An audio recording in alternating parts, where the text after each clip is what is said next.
Okay, thanks for agreeing to a little interview, Lydia. So we've got a few questions sent in for you. So the first one, I think most people have gathered and know you're a bit of a bike fanatic. So the first question has been, how many hours do you devote to the bike each week? Well, it depends on what you're classing as devote to the bike. So is that cleaning them, riding them, or just generally thinking about them? So pretty much full time. There isn't really an hour, a minute or a second where I probably haven't thought about my bike. Looked at one of them, or maybe all three of them, and smelt some muck-off spray. Yes, so yeah, no, it really depends. I guess in terms of what the question probably meant is how much time do you actually spend training on the bike each week?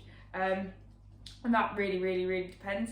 So especially at the moment where there's so much uncertainty about what's going to be happening around racing next year, I've kind of made the decision to not miss out on any opportunities, which was my justification for getting a gravel bike in lockdown 2 and a mountain bike in lockdown 3. So I could have all of the options to ride based on what I kind of felt like doing in the week, dependent on the weather, and not miss out on the chance just to get some of that sort of outdoor time in. I am trying to make sure I balance that in the week. So I have 3 key bike sets that I'll look to target essentially. And that's my main aim is I can get those 3 done and just see what the blend of those is. So I will just adjust those accordingly, but it's making sure that I'm getting the time still in the TT bike indoors, with some structured sessions. But it's not really about how many hours I'm doing, it's more about the quality of those, how effective they are in terms of what I'm focusing on during them, and just making sensible decisions around the rest of the week with the riding opportunities that there are around this at the moment. So not just missing out on going and playing in the snow and tearing it up on trails, maybe a little bit too fast at times, but... Brilliant, love it. So pretty much all hours of the day in one way or another. In one way or another, and an inordinate amount of time cleaning. I probably spend more hours at the moment cleaning my bikes than riding them. And myself, with the muck-off pressure washer, that has been the best investment we have probably ever made. I'm sure everyone's seen that video by now. If not, yes. I'll post it alongside this too. Brilliant. Okay, thanks, Lids. So next question. How do you decide which sessions are the best or most effective for you? So I wouldn't say there's one session that I decide is most effective for me. So over the past few years, whilst I've been coached by Tom, I started to take more and more autonomy over my own training plan. So to the point where I knew that I had certain sessions that I'd like to hit. So in terms of what the overall training benefit was going to be of them, not a specific session outlined as such. And I used to just get on the bike and knew on a Wednesday that it'd be something that was going to be sweet spot focused. I wouldn't have decided the set until I'd warmed up. I used to also then change the set partway through. So it's kind of, from one part, it's learning about how to train, but it's also been looking at the bigger picture. So around the sort of overall structure that I'm following over not just that day, not just that week, but over the month, and how that all complements and blends with each other. So it's making sure that I don't look at one session in isolation. I wouldn't say there's one session that is best or more effective, but it's how you combine and blend all of the training that you do to deliver the level of effectiveness or the added value that you're looking for essentially. And thinking about within those sessions, what are you doing and why you're doing it, how you're doing it. So for example, a high intensity set that we do on a Monday morning all together, it is usually max effort intervals, but it's also then making sure that you're taking those easies, super easy, to actually get the benefit of it, so it doesn't just blur into all much of a muchness really of some level of intensity. But it's also taking this approach to everything you do across each individual session. So it's always just thinking about that bigger term picture. So I wouldn't say there's anything that's more effective, it's just learning and understanding how you can manage the intensity of your training to deliver some optimal sessions. Brilliant. So there's no magical session then? It is just consistency, but well thought out consistency and not junk. Is that quality? So with every session that I do, so I say this, it's why it's an effective one, but I always know with every session that I go into what I'm going to be focusing on, so what the aim is for it, what the key goals I'm looking at to achieve from it, what the key form and focuses that I'm having. So some days it might be that I'm solely thinking about literally my head position, how I'm holding that whilst in the TT, on the aero bars. It could be just thinking about my pedalling, it could be the sort of glute engagement, and again the same with running. So if I'm going out for a trail run or just an easier run, your run is constituted as easy, I'm still thinking all of the time about how am I running, what are the key form indicators I'm looking for, and trying to get something in terms of making sure that it's adding value. So sometimes it is just a run with a podcast on, but that doesn't mean that I have to run with diabolical form during that time. Brilliant. Fab. Thanks, Liz. So, how do you benchmark your progression? So I look for incremental consistency over time. So I guess now I'm quite fortunate where for the last few years I've pretty much been doing the same sort of sessions most weeks. So I've only done one FTP test in the last few years, and that was right at the start when I first begun training and coaching, just to gauge it as an indicator. For now, I wouldn't do another one. There's no need for me to do one sort of session like that. That's one moment in time. So I've completed, like I said, the same sets consistently, so I know that there's a few key sets that I can draw in on for that. Sort of, if you're looking for a benchmark, then that's the ones you'd be looking at. But again, it's like I said previously, it's kind of using loads of different indicators to assess how you're progressing, and also what your measure of progression is. So for me, I'll have a look at stuff like heart rate or power or cadence within, like, say, a key sweet spot session against RPE, and that's like an indicator, as well as my overall evaluation of the form, the efficiency of it, and even like how my mindset was throughout the session. So there's loads of different, I guess it depends what sort of progression you're looking to benchmark, essentially, whether it is just athletic, whether it's more the behavioural mindset, or just the overall blend of everything cumulative together. So I guess the key takeaway with this for me is, if I was to change every single session every week, so you would never understand what your level of progression is. So this is why people might be chasing like an FTP test or like a 5k or a 10k time, because they don't have that consistency in the sessions that they're doing every single week to really understand what the level of progression is. And I guess there is, for some people, like a balance with monotony, so some people might get bored of doing that. I don't like change, so this sort of approach is absolutely ideal for me. But yeah, it's just making sure that you're actually understanding what your progression is, what you're looking for, and being realistic within that. And yeah, just don't chop and change is the rule of thumb that I'd take within this approach. Fab. Brilliant. Thanks, Liz. Okay, so next question.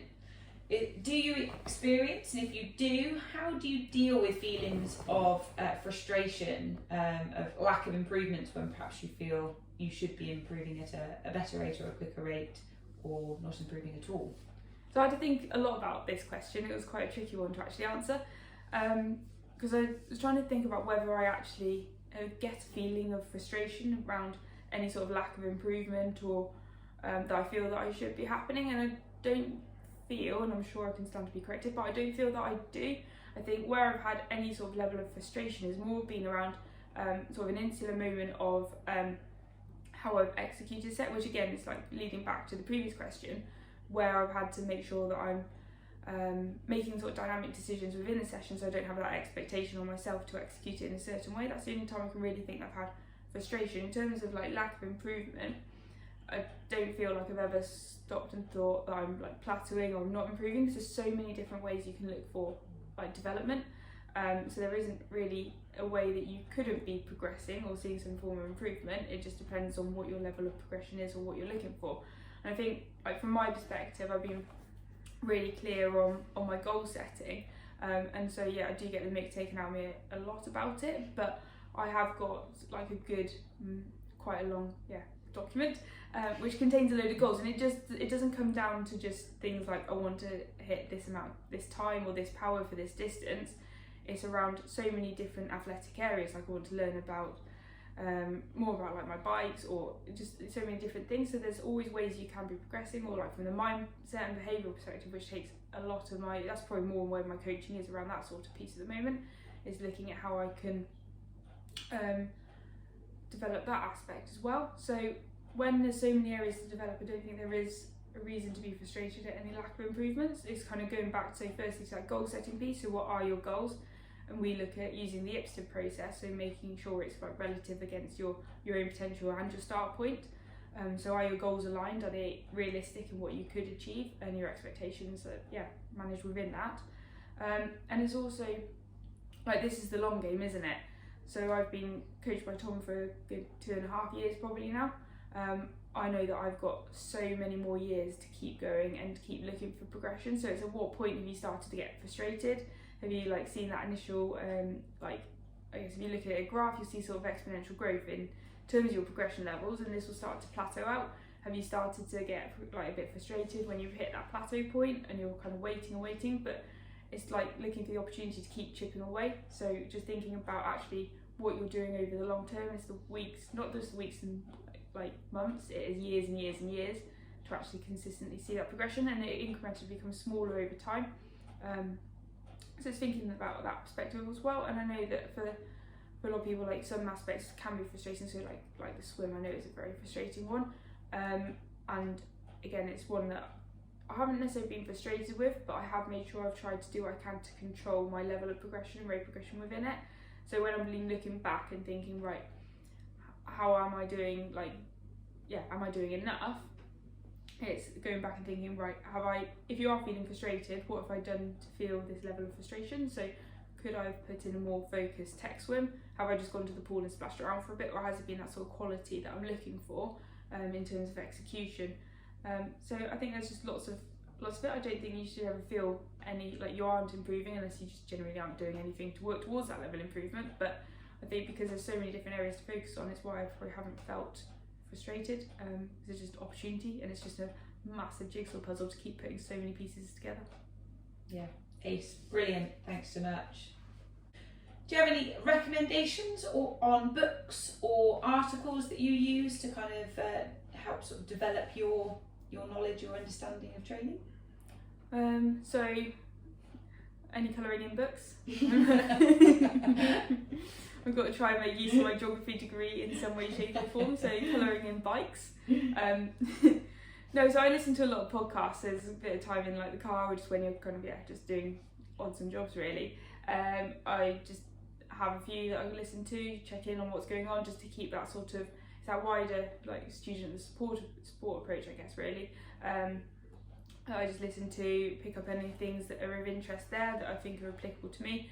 I have like a bit of a notes list of the sort of areas that I'd like to read more about or find out more about, or to then look for other role models within sports. That's probably what I look at more through looking at podcasts. And again, if I read articles, it's usually just been through, I've just seen them on different like groups that have been posted on Facebook, on blogs, and from there that usually just stimulates more research. So I just kind of Google a lot really. I know it's directed research and towards like key CPD areas that I've got identified, but it just kind of rolls quite nicely. So to the point where I've definitely read too many articles on chains to evaluate which one I should buy next. But it's kind of just where your interest is, just being curious, isn't it, around it? So I don't focus on one specific book or article. I just kind of let them all naturally flow. But I also make sure that when I am reading them, that I am critical in evaluating it, that I haven't just taken everything as gospel in it and think, oh, that training method sounds brilliant, I apply it. Because that is remaining open-minded with them, and also just not just thinking that is the silver bullet answer, but it's weighing it up and just continuing to put these, like I said, these jigsaw pieces together, and it's just forming your knowledge gaps as part of that. Yeah, brilliant, fab, thanks Liz. So do you do all of your own bike maintenance? We do have a more specific question around the chain as well, how you monitor the wear, so that you can replace it before it starts to have a detrimental effect on performance, but also the bigger kind of picture is so do you do all of your own bike maintenance? So there's probably two parts to this. So the first is I can if I wanted to, but it's often a choice to utilise the mechanically handle we have over the road. And so Ryan often gets a lot of bikes dropped into him. It's more for a time efficiency point of view rather than the skill. side of things. So I know that I can, if I need to, I can fix them. I know how everything works. So basically, if I was in a race from a mechanical perspective, I'd feel confident that should something happen, that I'd be able to resolve it myself and crack on. Or whilst I'm out on a ride or a group ride, that I'm not going to be dependent on anyone else having to resolve my mechanicals for me. But yeah, so I can do it if I need to. It's quite good fun. Though at one point I definitely was, what was it my dad said, I was probably the person who's keeping the local bike shop in town going, whilst I tried to fix and failed to fix my bikes. But that's the way to learn, isn't it? You see how to try these things, and having the confidence to do it, and not necessarily always fail, but always learn, is the best way to go about it.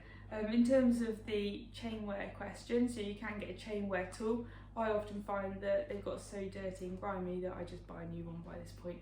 When they get to the point where you're just not getting them any cleaner, and even an ultrasonic bath won't sort them. You probably have got to the point where they've stretched beyond what's good for a chain to have. But yeah, so I also do change my chains prior to racing, so I have a specific race chain as well, and just keep it steady with just a basic Ultegra chain, really, just for training on. There's no need to have anything fancy, just keep it nicely waxed and job done, really.